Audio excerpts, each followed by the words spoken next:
Hello and welcome back to the 10 Pint Podcast. We're here with me, Luke, as normal, and Beefing. Right, lad. And today we've got a little part 2. We have special guest, Jamie Webster. How are we, mate? All good. What's happening, lads? Thanks for asking me back.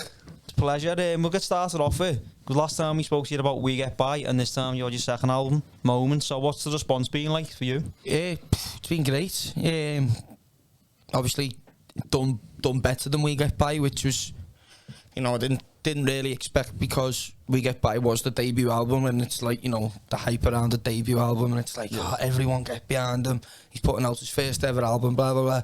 So I knew that sort of tool in the campaign would be lost, do you know what I mean? So it was just like, look, I'm just writing real music now. People, like, get behind it, if you like what you've already heard.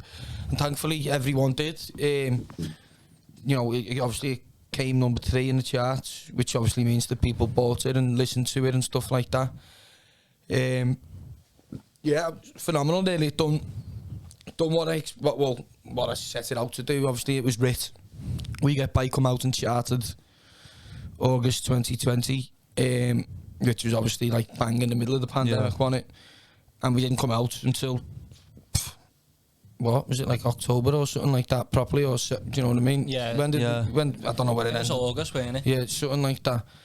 But obviously the album. So in between that time, we had like a year, 18 months to fucking fester really, and think, what are we gonna do after We Get By come out and charted, and then everything started to sort of slow down, as it naturally does. Do you know what I mean? If you're not out gigging, it was like the monthly listeners were dropping, the streams were dropping. Like, Do you look at all that? Yeah, you'd have to, especially if you're like, I run my own business at the end of the day, so I'm an independent. I'm on an independent label, which means a few things, like, you know what I mean, which means that, if you want to do well and be successful, you've got to be all over everything. Do you know what I mean? Yeah. You're at a major label and there's about a million and one things getting done, and all sorts of money getting spent that you don't have any control over. You just get, if you go to a major, you just get your advance off them and hope and pray that you get another one. Yeah. Do you know what I mean? Because what the major labels will do to you is just say, oh, well, we've given you that advance and we've spent 100 grand on your album, so you still owe us, you know what I mean, 600 grand over. So for me, I was like, coming off the back of We Get By, I was looking at all that. It wasn't just me, it was looking at it, obviously management are looking at it as well. Bit of worry, because we didn't know what we were going to do, because there was no telling. We had Rishi Sunak telling us to retrain. Yeah. Get a job in cyber and all that shit, wasn't he? For a while. And, the whole industry as a whole, the performing arts industry, the music industry, was just left really to fester within the midst of the pandemic. And so it was a real worrying time. And then I spoke to my management, spoke to the label, obviously not crisis talks, but, putting a plan into action of how we could keep people engaged, how we could keep the momentum going, how we could keep connecting with people the way like we had done. And the only way, there was a talk of an EP, and I was like, I don't want to write an EP after writing a top 10 album. It's a step back. Yeah. You know what I mean? I want to be like, I want to be like the Beatles. I want to just keep knocking albums out now. Do you know what I mean? That's just, I'm in it. I'm in the game. Like, this is what I do. I can do it. And but I was like, but I don't want to write another album because I haven't toured this first one. Do you know what I mean? And it was like, the label said, well, it's either, you need to release something. Do you know what I mean? Is that where the idea of Live at Par Street came from then? Well, it was sort of, Live at Par Street was just, again, to give me something to do more than anything else, lad. Do you know what I mean? Like, me and the lads who play in my band, we couldn't play together. Do you know what I mean? We couldn't do nothing. So Live at Par Street, more than anything else, was just for me and the lads to go and play together again, play the album back. You know what I mean? Yeah. And then obviously, because it costs money to go in there, we thought to get some of that money back, we'll release a vinyl as well. Do you know what I mean? It was just something for the collectors over lockdown, really, the people who really wanted. Yeah. A little something. It's not for everyone, but live albums aren't for everyone. Do you know what I mean? I know plenty of people who won't really bother with them because, to go to a gig instead, and like that's where you. But no, so it was sort of like that, and then it was just like, you know what, we're just gonna have to write. Management and a label were like, if you don't want to do an EP, the only thing you can do is write a new record. So obviously there was only one thing fueling my frustration, and that was government, how they handled things. But you know, couldn't have wrote a 10-track album just all about lockdown and all about it just doesn't happen. So I had to sort of like develop as a songwriter, do you know what I mean? And like sort of, you know, learn how to tell stories in songs a little bit more rather than just like what I'm doing and what. So was the whole album wrote after We Get By? Yeah, it was every all song. Yeah, everything was wrote in lockdown. In that, like, well, probably within 6 months, I'd say, because you know we recorded it in May, or April, May in Rockfield. So Moments was a tough time, like getting through it. You know what I mean? To get it together, because you know I want, for me to write, I like to go out and do things. I like to live life a little bit, gain perspective on new things and take in new viewpoints to, you know, approach things with different states of mind. And you know, because we were locked in, we couldn't really do that, you know what I mean? So I was having to find other ways to get out of, you know, me mind in terms of like where I was in between the four walls. But just like listen to loads of new music. Not new music, but got deeper into, like, you know, artists like the Talking Heads, Travelling Wilburys. I listened to their 2 albums quite a lot. Fucking unbelievable. You know, and even like people like Roy Orbison, the Carpenters, that delve something into Crosby, Stills, Nash and Young. You know, there was loads of stuff. CCR. Quite a lot of American stuff actually, which was, and obviously jumped like head first into the Beatles in like a bigger way than I've ever done before. You know, I was listening to a lot of Mick Head stuff as well. Just like Paul Simon as well, like proper songwriters. Do you know what I mean? Like proper troubadours. Yeah. And obviously Bob Dylan. You already know that. Like he was the man who sort of made me think it was possible. And I think just listening to the music all the time and, like, you know, sort of breaking songs down, breaking the story down, you know, sort of working out how these people delivered them stories. It was just, it helped me grow as a musician. Was it harder, this album, than the last one? Once I got into me flow, no. But at the start, there was a couple of stinking songs, do you know what I mean? That, like, were just shit. And, like, you just got to get them out of your system to get into a flow. Once you get into a flow, like... Is it almost like you're rusty? Is that what it's like? It's exactly like that, because, you know, I hadn't done it. Like, I finished We Get By, and I think I'd writ Out on the Street about 2 weeks before I recorded it for We Get By.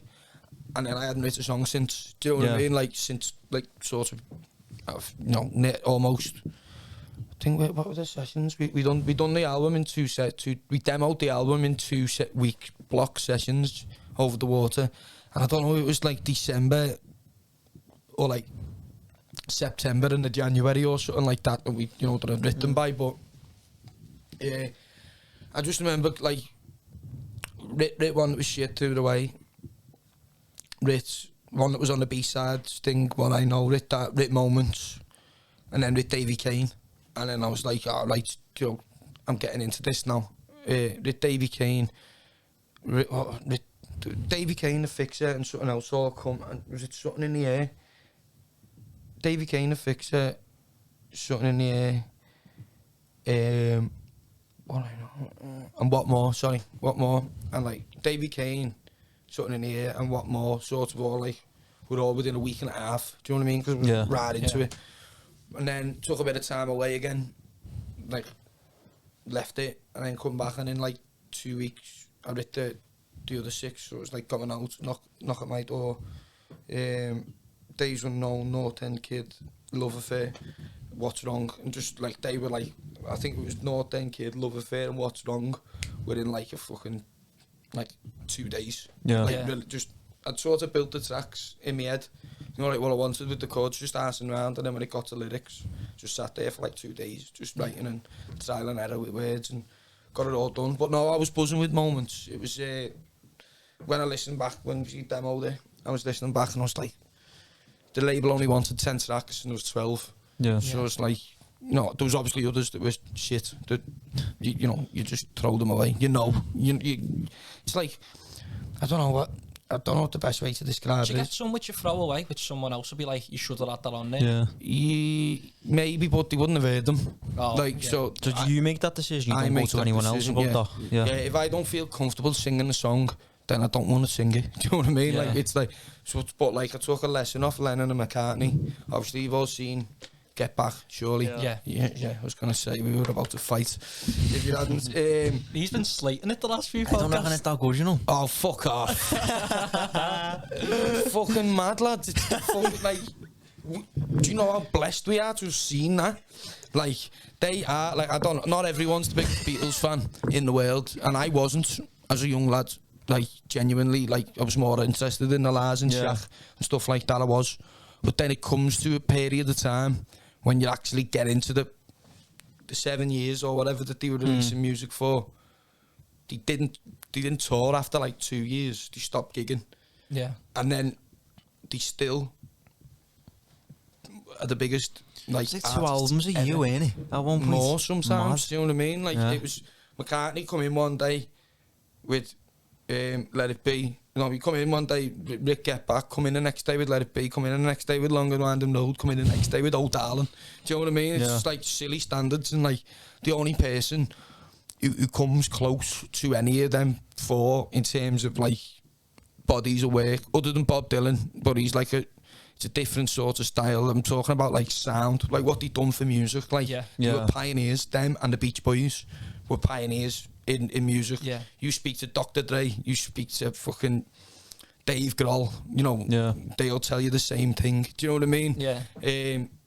It's like the Beatles systematically pushed the boundaries, album after album after album. Like they had George Martin, who's like one of the most accomplished musicians and producers that the world's ever seen. Still to this day, his knowledge of music, instruments, you know, what a song needs, what a song doesn't need.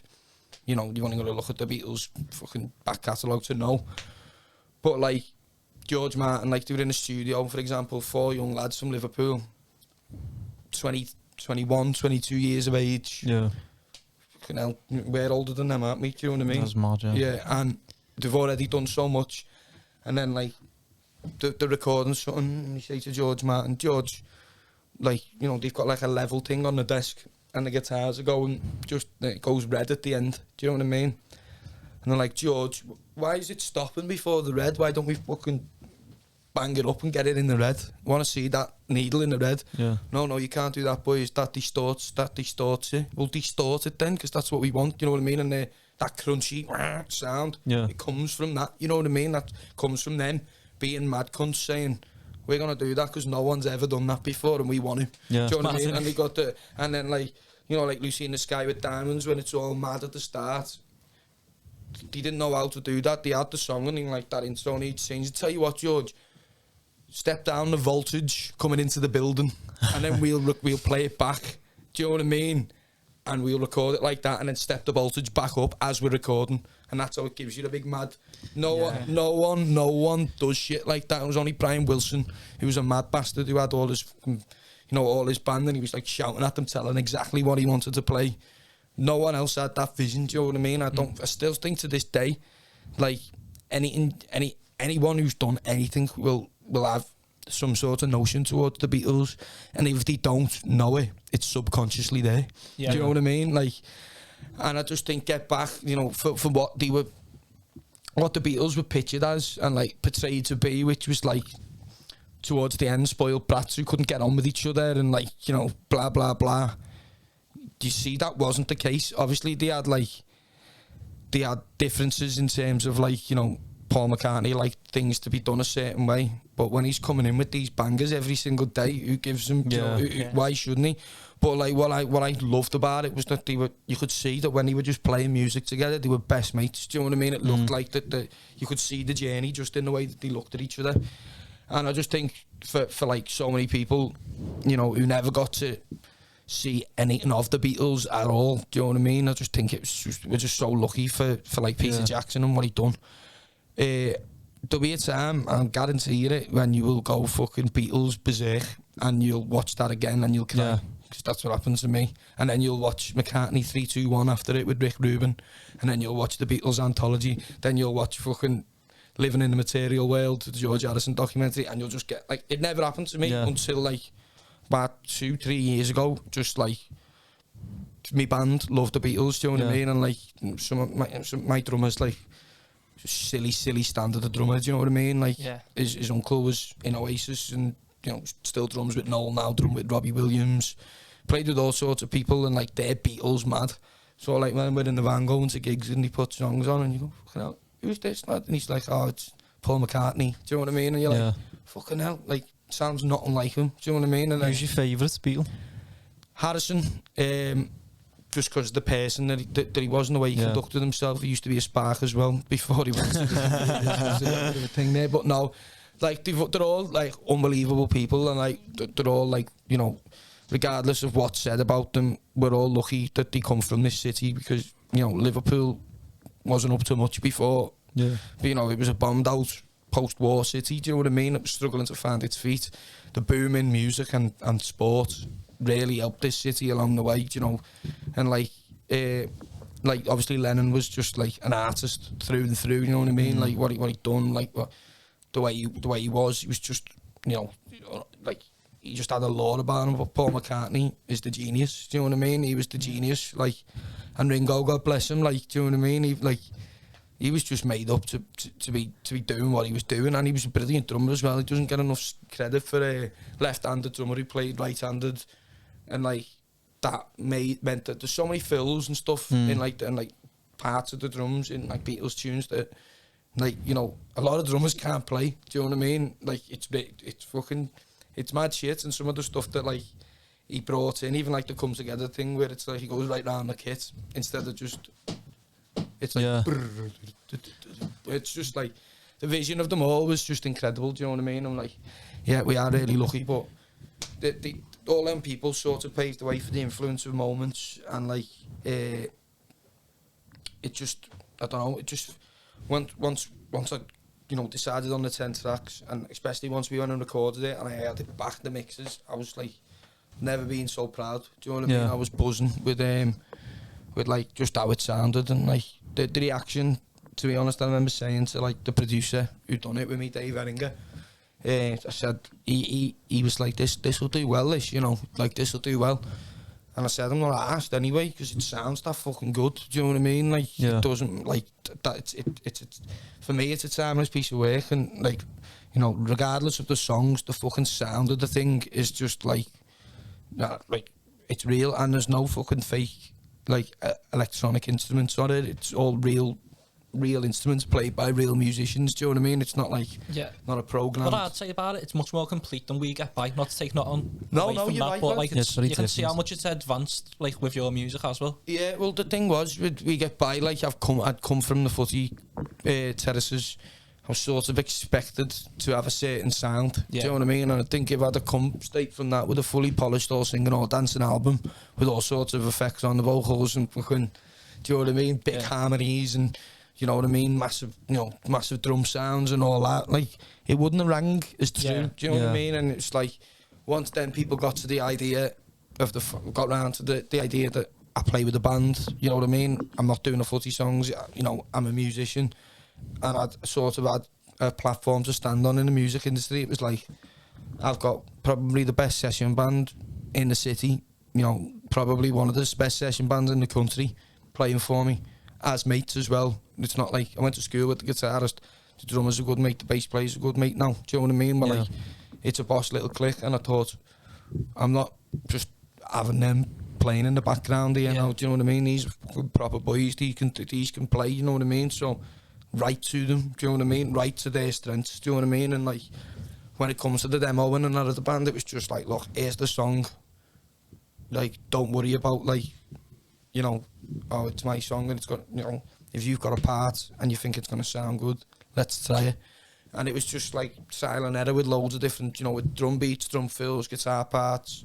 Don't really need to ever worry about the bass line because he's a freak. He just like, he just knows what to do, do you know what I mean? But yeah, so like it was well more enjoyable than We Get By, because it was like We Get By was great and it was my first ever real sort of studio experience, but it was a lot like I was learning. It was like being in school, and it was like a teacher saying like, no, you can't do it like no, you can't do it like that, lads. You know, make it short, trim the fat, little bit there, not needed there. Next, do you know what I mean? And it was just like a process almost. Good though, you learned a lot from it, you know what I mean? I learned more about songs, more about, rather than the process of recording there, you know what I mean? But I learned like, what makes a song better and what doesn't, and all that sort of stuff. So I took that into the writing stages. So, you know, I moved quick, and I learned quick. So when it comes to writing, I was already at, you know, I could see Chris Taylor and Rich Turvey from Park Street saying, you don't need that there, that's too long, that gap. Do you know what I mean? Sure. Yeah. So I was like, when it comes to the second album, none of that was needed. It was just a case of, you've got a fucking great band, you've worked out great parts to the songs sound great, you're a live performer, so that's where your strength is, so record it live. And interviewed a few producers. Dave Eringer, like, just fucking stood out by a mile. He's worked with the Manic Street Preachers all their career. He's worked with fucking Tom Jones, he's worked with The Who, he's worked with fucking Kylie. Do you know what I mean? He's worked with all sorts of people. He used to go to Kylie's birthday parties and shit like that, you know what I mean? Like, he's fucking mad. But he's like, like the loveliest fella. He's got a big beard and long hair and that. Looks a bit like a hippie, you know what I mean? But honestly, he is fucking cool, and he's amazing at what he does. And like, he was just saying, look, he broke down all the songs. He was like getting into the lyrics. He's like proper. You could see like he was like, you know what I mean? He's like, I can't believe this has sort of fell on me lap. He was like, it's fucking brilliant. Doesn't need nothing. He's like, you just need to capture that band and you doing it live, make it real. Do you know what I mean? Like, we'll get the sound big. You know what I mean? Because obviously they were sort of done just in like a little room just between us with our own gear, and it was like, we get a proper studio, you know, proper mics, proper, you know, we'll beef it up and it'll just sound. And that's what he done. And like, he was like, and we'll have loads of fucking fun as well, because you're just gonna be playing in a room with your mates all day. Because I don't like all that linear shit where it's like the drummer on his own with a click. Yeah. Oh, then put a bit of bass on. Oh, then put a bit. It's like, no. If you want the click, it's there. If you don't want it, fucking turn it down. Just listen to the other people and play together. He was like, you don't need the click. Just needs it to be real. Clicks should just make it. Clicks can just get in the way sometimes. If you want the click, so you know where you're at, I'll give you it. You don't need it. Half the time, I was just going bump, turning the click off, just playing with the drummer. Do you know what I mean? Yeah. Just it was locked in, boss, and it was like, there was no pressure. Like, if you automatic, it's like doing a test in school. You know, like, you can revise and all that, and you can do all your mock exams or whatever, and you can get your ma or your dad or one of your mates to run through the questions, do you know what I mean? Yeah. Like doing your theory test or something, you do the test on your phone load, you're like, I'm on this, I am on this, 50 out of 50 every time, whatever, and you come to the test and you go, oh, fucking hell, is it that, is it that? You know, like, you freeze up a little bit, it's human nature. So when you're in the studio, and like, obviously you've written the song, you know what I mean? You've written the song, you know it inside out, you know what I mean? All of a sudden you're sat in a big room with a pair of headphones on your own, you just stiffen up, and you forget where you are, you forget what's going on.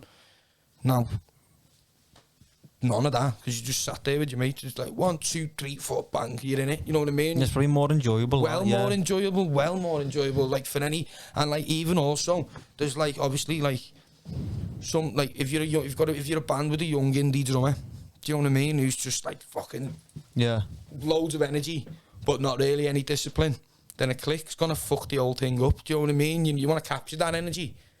So like, you know, I think if you're tight enough playing with each other, and you know, obviously some people are just all over the place, so they need the click and they need to do it linear just to make the song sit in. Yeah. But if you're good enough to, and you're playing, you know, 5 times a week with your band members, why wouldn't you go and do that in the studio? Do you know what I mean? Why would you change your whole routine?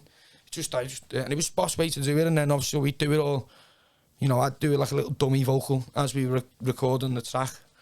And then we'd take that off, I'd do my proper vocal over it the next day. And we was just doing like 2 tracks a day. We were tracking 2 tracks. So we'd do 1 in the morning, get the backing track to that, 1 in the evening. What is Rockfield like? Rockfield, it's a farm. Is it it's mad? A farm. It's just, it's not glamorous in any way. Yeah. You know, like, but it's like what it allows you to do. So like, basically, like, what I didn't want, which is what I had with the first album, through no fault of anyone's, you know, no criticisms being pointed, no fingers being pointed, because, you know, I fucking love the people who worked on my first album, that, you know, the great, unbelievable producers. They just won, you know, studio of the year. Unbelievable producers, fucking unbelievable talents as well, lovely fellas, but I didn't want the city 9 to 5 thing, do you know what I mean? Yeah. Like, I've spent fucking literally blood, sweat and literal tears writing this album, do you know what I mean? Yeah. Panic, anxiety, everything, do you know what I mean? Like worrying that your fucking career's gonna go down the Swanee before it started because of a lockdown. So like I didn't want someone to be like, yeah, right, just stop it now, you know what I mean? I've got to go here at 5 o'clock, you know what I mean? And then having to go home every night and then commute back into the city centre every day. It's like, you know what I mean? It's like stop-start, whereas you're in Rockfield. There's a documentary on it, lad, on iPlayer. It's the fucking... Is that with Noel Gallagher? Noel was back. There's one with Noel, but there's one where Noel goes back there, but there's one on iPlayer, and it went off iPlayer for a bit, but it's back on now. And it's about the history of the place. Like, Black Sabbath were like the first proper band to go there, and he lived in the fella's house with them. Do you know what I mean? Fella had a farm, basically, that he inherited off his man and dad, a pig farm. Him and his brother, and they were like 18 years old, and they were like, we don't want to farm pigs, do you know what I mean?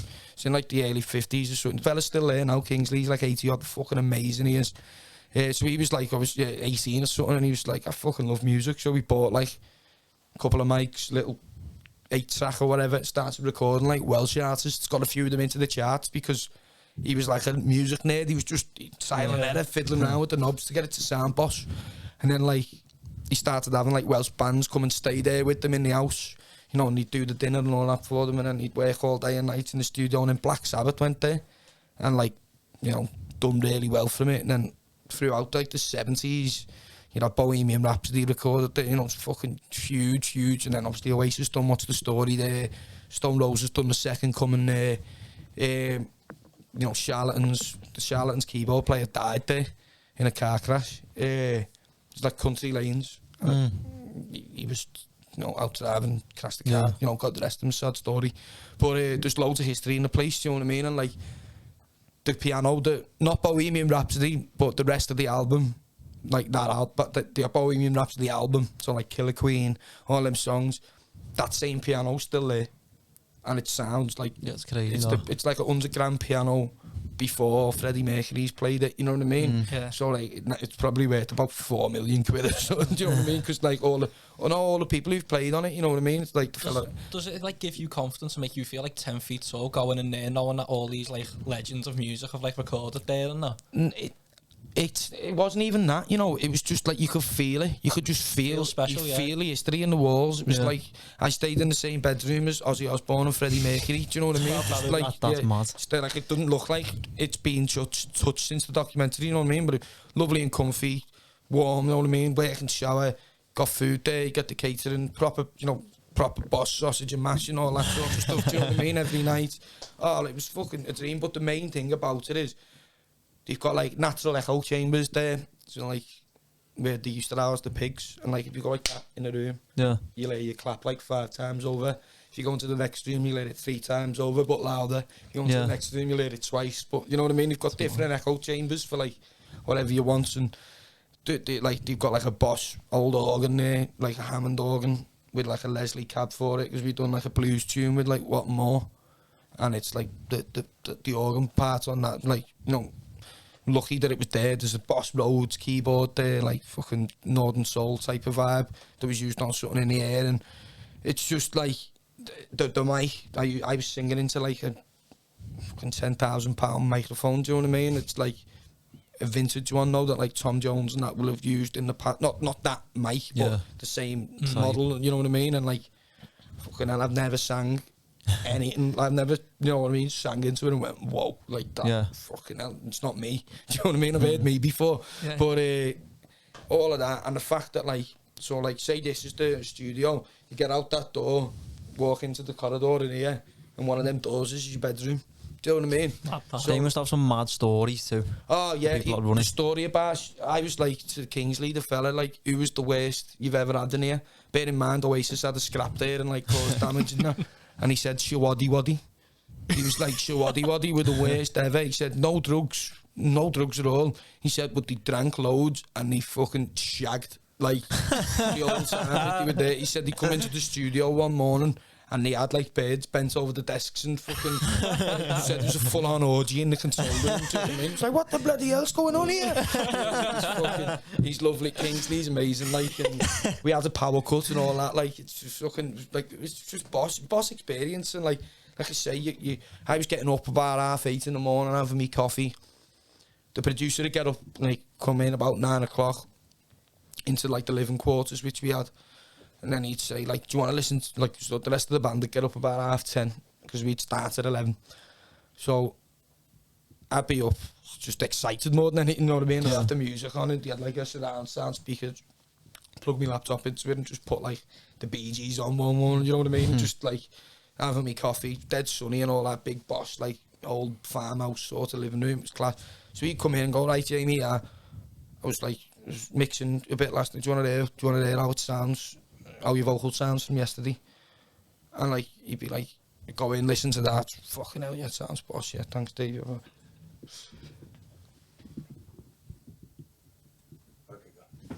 Yeah, but it was just, like, Rockfield. The main thing for me was, like, being so close to your bedroom, and, like, we were in there from, like, 11 in the morning till, fucking hell, sometimes 2, 3 in the morning. You know, like, obviously you'd stop for your dinner and your tea and stuff like that. But we'd track 2 backing tracks. Then we'd, like, do all, like, the extra guitar and piano parts, you know, around them. Then the next afternoon I'd do 2 vocals. And then we get the night off, and he'd sit there, the producer, and, like, it's called comping the vocals. So, like, it's like when you're editing a podcast, you know what I mean? You're taking out the good bits and bad bits. Like, you'd sing the song 5 times, say, for him. He'd get all the best and, like, put it to one, do you know what I mean?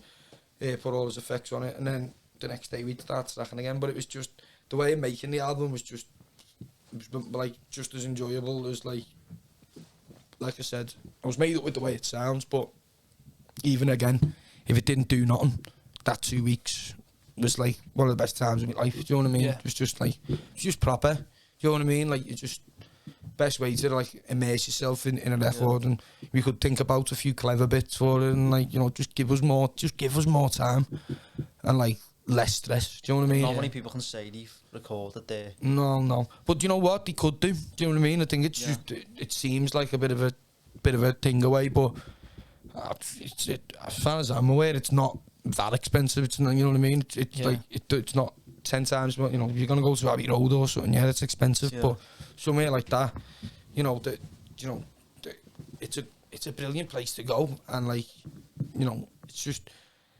I don't know, there's ways of working, you know, and some ways of working are better suited to different individuals, but for me, just going there and being able to just jump right into something and not come away from it, you know, didn't come up for it really, we would just bang into the album and it shows, you know what I mean, when you listen to it. That's why it sounds, you know, so developed and so good, because we had so much time, and it weren't like, I'll just get that part done, that'll do, you know what I mean, which is, like, sometimes bands won't like to admit it, but that happens, do you know what I mean, because you're against the deadline, and, you know, sometimes as well, like, you know, you're paying producers money, you know, and you're paying them a lot of money, so to go in another day, do you know what I mean, it's going to cost another day, right? So it was just a boss experience.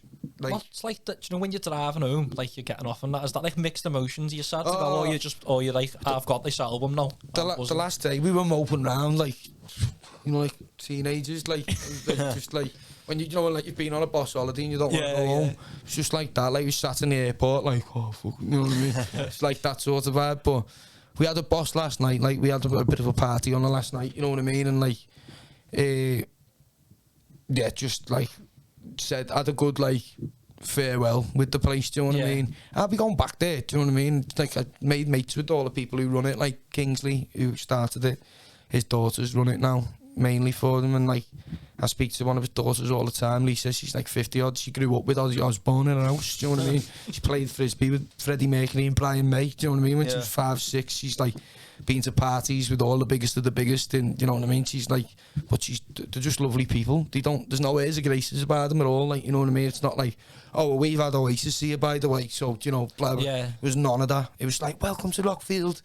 You know, like, what you need, like, that's a boss way to be. That's the way. They're lovely. They're just, like, you know, some in a lot of studios you do feel a bit out of place, because, you know, I'd imagine, like, Abbey Road, when you're hearing that Philharmonic Choir and all that, like, the orchestra that they've got there, and, like, you know, it's all very posh. It's all very, you know, and, like, the engineers have obviously got some massive prestige around them. I can imagine it to be, and there's, like, a plaque, I believe, that, like, notifying of, like, 1 billion sales that the Beatles have done, you know, that they recorded out there. It's just daunting. Do you know what I mean? You go, this place is just a farm with and like you take all your own like amps and shit there. Obviously, your producer will have stuff. It just gives you the facility to play live. There's so many different booths and rooms, so you can put amps in different rooms and you've got it all going into your ears, so you're just playing together in like close quarters. Not many studios, not many of them sort of allow for that, you know, not affordable ones anyway. But yeah, like, you know, to move away from like the actual recording of it, like the campaign went really well. Obviously, I was able to do my first We Get By tour, like in the Moments campaign, which was like, no, I didn't get that with We Get By, so it really helped. Do you know what I mean? Because people were like, obviously I'd release singles, but then when I got to playing them live, do you know what I mean? People were a bit like, after the gigs, you could see it, like, you know, can't wait for the album, can't wait for, you know, it just spurred all the momentum towards the release of it. And then obviously I got to fucking gig the week I released it as well, which was massively important, you know what I mean? Getting out to do the outdoors, even though they were smaller venues and stuff. So just go out and be in amongst the people who were obviously buying your records, buying into what you were doing, supporting you. To be in amongst them at that time was really, really, like, it was just boss. Hard work, 8 gigs in 7 days, but, you know, with full production and stuff like that. And like, if you've ever seen you at one of my gigs in the crowd, I tried to nod at you, but I don't know if you knew I was nodding at you. You was at one of them. I seen you. Sound City? Might have been Sound City, you know, I seen you at one of them, but I seen, like, being in there with like, with, you know, obviously the people who were putting you on the platform around the time of, like, it coming out and everyone talking about it. It made everyone feel a lot closer, and it was just it was a boss week, do you know what I mean? I got me break at the Cavern that week, and on Matthew Street, I got, you know, come in the top 3, and like the people who I was surrounded by, it was like the weekend that Don Brocco won it. They were fucking doing gigs for about a month after the album come out, you know what I mean? Album sale gigs, fair play to them, they worked hard, do you know what I mean? They don't get nowhere without hard work. Worthy winners, do you know what I mean? With the campaign that they put together, it was, you know, I'd say pound for pound in terms of music, I'd say my album was better than probably any that was surrounded me at that moment in time, but that doesn't necessarily mean that you're going to chart just because it's good. Do you know what I mean? You need so much more these days, and fair play to Don Brocco, because they worked it fucking to the bone, and, you know, they seem like normal lads at the end of the day, just from, like, you know, Bedfordshire, which is different to us, do you know what I mean? But from what I could see, you know, they were having the time of their life doing it, and fair play to them, you know what I mean? They got it over the line. The Weeknd, however, can fuck off. Like, he released this album over like fucking 6 different like months, do you know what I mean? It was like physical release this day, iTunes release this day, and then it was supposed to be a couple of weeks later, and he brought it forward to that week, probably because he seen me and Don Brocco were releasing that week and thought, that's a number 1 for me, that, you know what I mean? They can fuck off. Like, they just like, they picked me to the number 2 on like the last day or something like that, which is, you know, it's not one of the biggest artists in the world, it's not, it's nothing to setting your nose up at, but like, you know, fucking give fucking independent artists a bit of a chance, like, you know what I mean? If you're gonna release your album, just release it on one fucking day like the rest of us, do you know what I mean? I don't, like, you know what I mean? They don't think like that, do No, like, no, do they fuck? But like, you know, it's just like, why? Do you know what I mean? You'd already fucking got 84 million monthly listeners, do you know what I mean? Like, you probably get, you know, you played at the Super Bowl the other year, fucking God knows how much you got for that. Do you know what I mean? And like, I don't know, like, you've got the money behind you, you've got the major behind you, just release an album and fucking work it, do you know what I mean? And that's your date, and that's what you do you know what I mean? It's just like, it just pissed me off when I realised like exactly how much they actually played with the releases, and like bringing them back, putting them forward, and it was just like, nah, fuck off, mate, you know what I mean? Like, just make a decision and stick to it. We done it. Do you know what I mean? I can remember when the Snuts brought out their album WL, and there was someone, who was it? It was like Demi Lovato. All the Snuts got But about beef on Twitter. all their fans were fuming on Twitter, and that was funny. Yeah, well, good on them, you know what I mean? Because like, Girls made up when they got the well, it's a big record, big result for guitar music, that, and bands. Definitely. Do you know what I mean? In general, and the Snuts are boss lads anyway. So. And they work fucking hard, and they care, do you know what I mean? And like I say, you don't get nowhere without hard work. And I seen them in Leith Festival, EH6 it was called. fucking hell, years ago, before I'd released the track. And Jerry Cinnamon was headlining one of them. The next day, it was Jake Bug who was headlining the Saturday night. It was in like a theatre. You didn't camp on it, obviously. You just like go home, and we drove up there for the weekend, and they were main support to Jake Bug on like the Saturday night, and he was fucking, his voice was just like, wow, you know what I mean? He was incredible. He proper had it, and like, I followed them that day, and like, you know, to see them get a #1 with the debut album like 2 years later or something like that, I've seen exactly where they've been and what they've done. Do you know what I mean? Yeah, we seen them, what year We was that? seen them at Leeds Festival in 2018. Yeah, and it was like, it was on the BBC institution I think stage, there's about really. 60, 80 people, something like that there. But it was boss the to Boss. see them there, and then they've just proper like... They smashed it, they smashed it, and like, you know, they've got their head screwed on politically as well, do you know what I mean? Like, they're using like the platform that they've got, you know what I mean, to spread a positive message, to burn the empire, do you know what I mean? Which is, no, it doesn't sound too positive, but it is. It's very positive. You're buzzing to support them at Brixton. Yeah, I just want to play music, mate, do you know what I mean? That's all. Just give me a guitar, give me people. Brixton Academy is a boss venue, the Snuts are a boss band. So they come in, like, you know, you'll have booking agents who, like, I love me booking agents are great for me, do you know what I mean? But they play devil's advocate, so they're like, yeah, this would be good, we could win a few fans over here. Having said that, we've got our own gig in London in a few months' time, and it may. Do you know what I mean? But I was just like, nah, lad, I just want to play it, you know, like, I don't care really. If it fucks me over in the long run, it fucks me over, but, you know, if it's going to be a good night of music, I want to be involved in it, you know what I mean?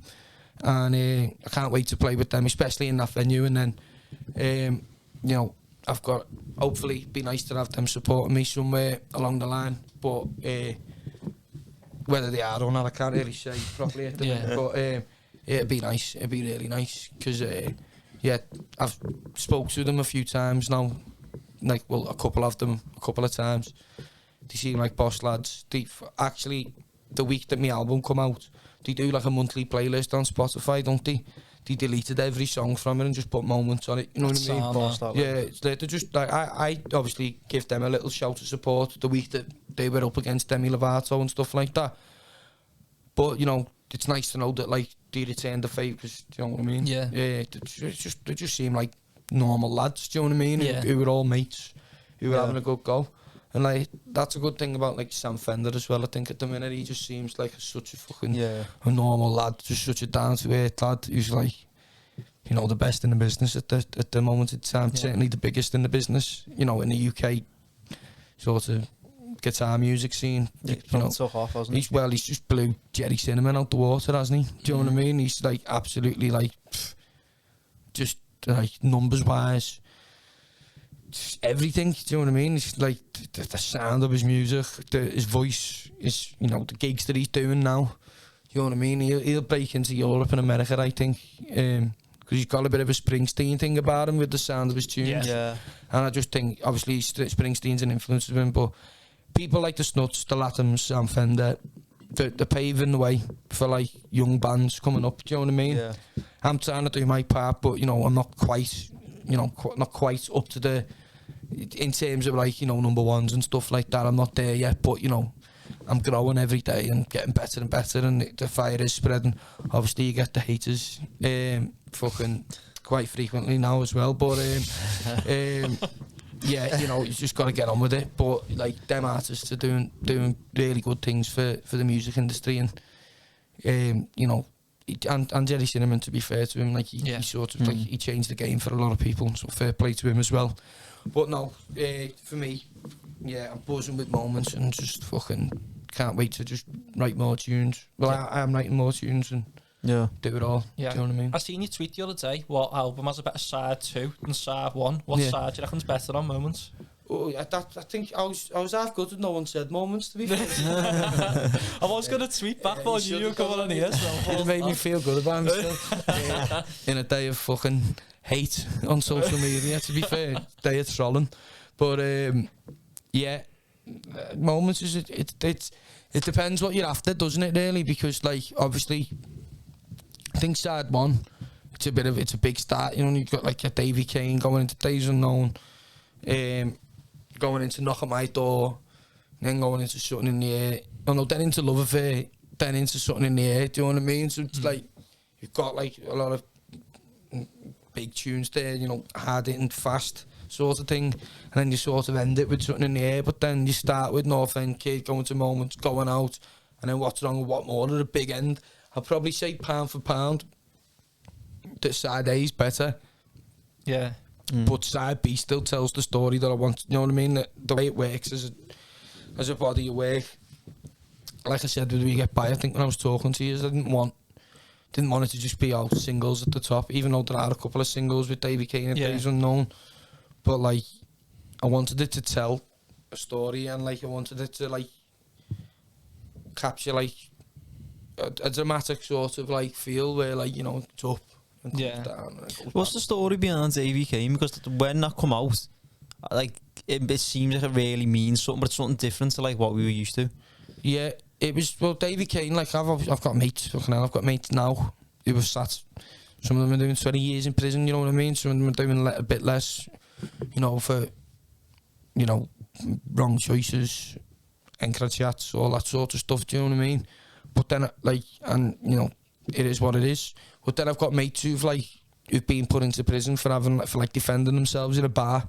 Do you know what I mean? Or like defending themselves out somewhere where they've been attacked by someone, and like because they've ended up fucking, you know, lamping them or something like that. Like they've ended up getting in trouble themselves and being sent to prison.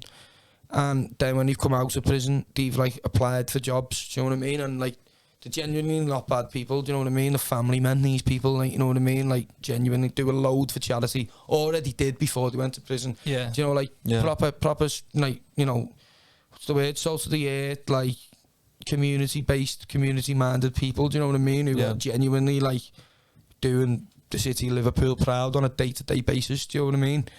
And like, yeah, they got caught up in a moment of madness after being attacked. If I got attacked, I'd do the same thing. I don't know about you, but you know, we all sort of would, especially as men as well. You know what I mean? You have a pride thing, don't you? And you know, whatever, go to prison, and then like the what they've faced since they've come out of prison. Do you know what I mean? They're just labelled then. Yeah, well, like, you know, like for example, like I've had mates who like, I don't, like, obviously a lot of people who know me and who are in our circle probably know what I'm talking about. I'm not going to say him by name, but like, you know, he wanted to be a fireman, and he passed the CRB check, he passed the course, he got accepted onto the course, done all the tests, you know, passed the CRB check, passed like however many tests to get onto the course, then passed the course with flying colours. Was one of the fucking strongest candidates on the course, if not the strongest. He was told by the head of it. Do you know what I mean? Yeah. The day before, he was supposed to go to his ceremony. Do you know what I mean? Like, to pass out as a fire brigade, get his fucking, you know, official thing. Someone from HR got a promotion, looked up at all the files of all the people who were passing out, seen that. And a day before, he qualified to do the job. He passed all the tests. He'd been through all the checks. Do you know what I mean? He'd left the job to go through 12 weeks of training. Do you know what I mean? And he was like, yeah, because you've done that, you can't work for us. Do you know what I mean? Like, and like, the day before, imagine it, like it was a new chapter in his life. Do you know what I mean? He was putting everything behind him. And it's about, you know, there are people. It's sort of telling the story of that, and also telling the story of, you know, it's telling the story of that, like, you know, how do people stand a chance? And prison surely is supposed to rehabilitate people to be able to be better people on the outside. He only went to Nick for 5 weeks, do you know what I mean? It's like going to a holiday camp for the summer, do you know what I mean? Yeah. And like, it was nothing. But, you know, obviously he still is persecuted and branded as a criminal. And like, you know, you know what he does now? He looks after people, like people who've had a shit life. He looks after them and fucking like stays with them for 48 hours at a time. Educates them, takes them out to places that they've never been before, gives them fresh air, takes them to sporting events, takes them to concerts, like looks at, like genuinely mentors these young, troubled and broken kids. Do you know what I mean? That's what he's doing, even after being given the middle finger by society, after going through struggles.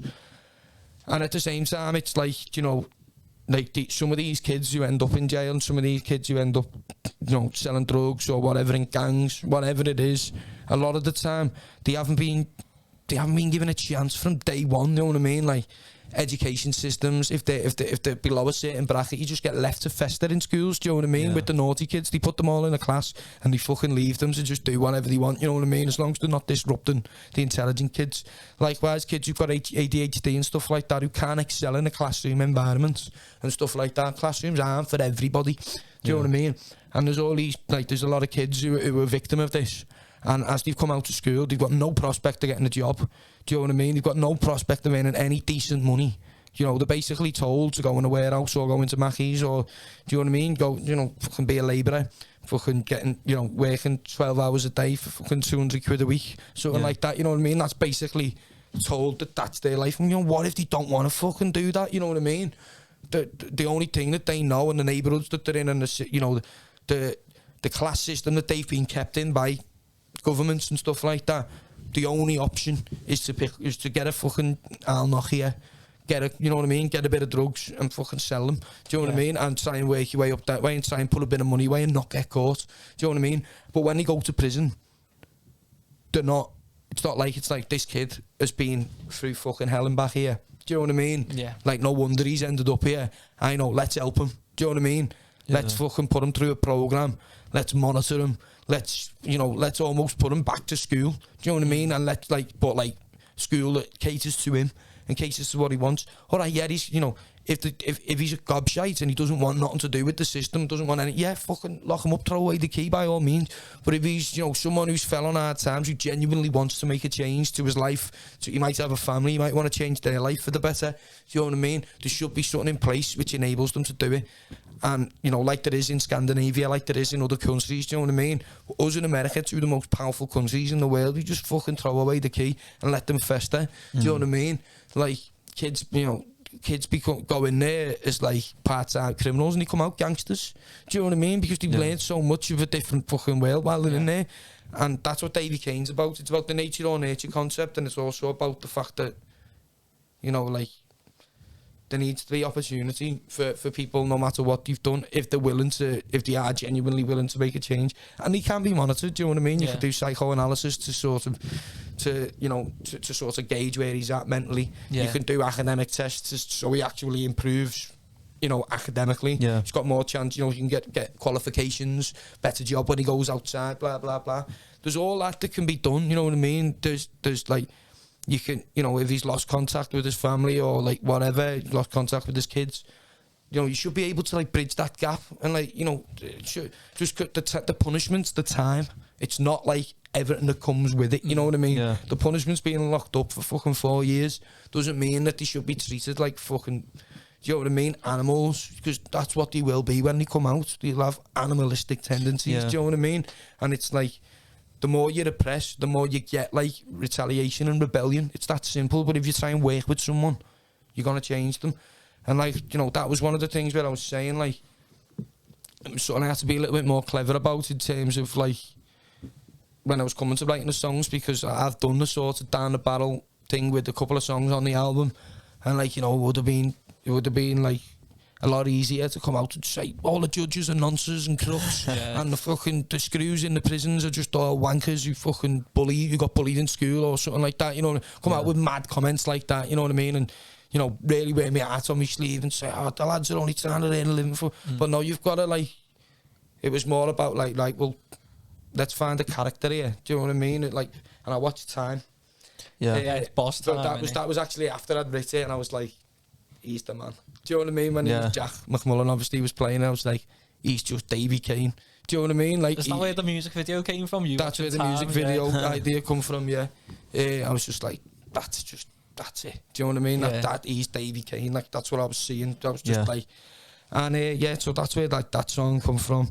It was just like, it's just about using like what you know what I mean? And obviously I'm not talking about me mate trying to be a firefighter or nothing like that, you know what I mean? In the song, you don't do it literally, but what I've just told you is explained within the song, you know what I mean? And it's like, it's you got to leave, like, the way, what I've found as well with songs like that, the more you leave open to interpretation, the more it connects, because, like, you know, you might, if you document things literally after they've happened to you, or after they've happened to someone you know, that could be a freak sort of occurrence, do you know what I mean? And other people who've been through something similar and might not have had it that way at all, and you leave things like open to the imagination. Do you know what I mean?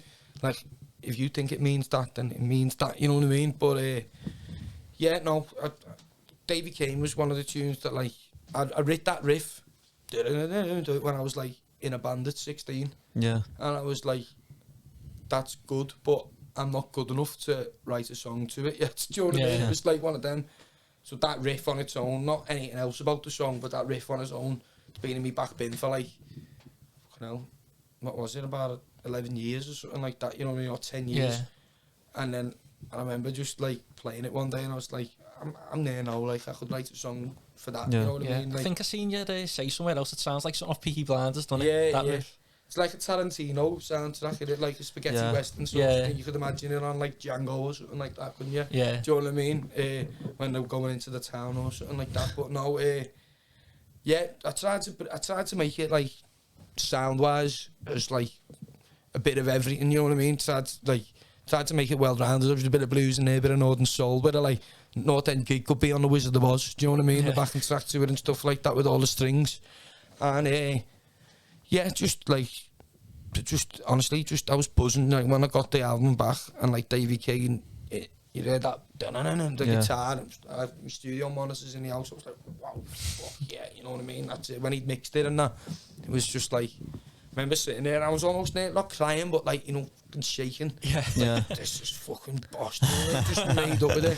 And then like, I do a test, I get a couple of mates round, do you know what I mean? Yeah. Like, you've never heard them before, just go, bump, sit there, shut up, tell me what you think at the end, do you know what I mean? And like, watch them, and like, people are like, fucking, you know what I mean? You can see it, like, you can see it hitting different with them, and it's just like, if people take the time to listen to this, they're gonna like it, you know what I mean? It's just one of them, I just think it had that, you know, We Get By was a bit more worried, because it is a bit of a thinner sound, it's like, but I just thought the whole, like, if you listen to that album, loud moments, it just grips you, do you know what I mean? And like, well, it did me anyway, and it did everyone who showed it to, you know, before the release and stuff like that.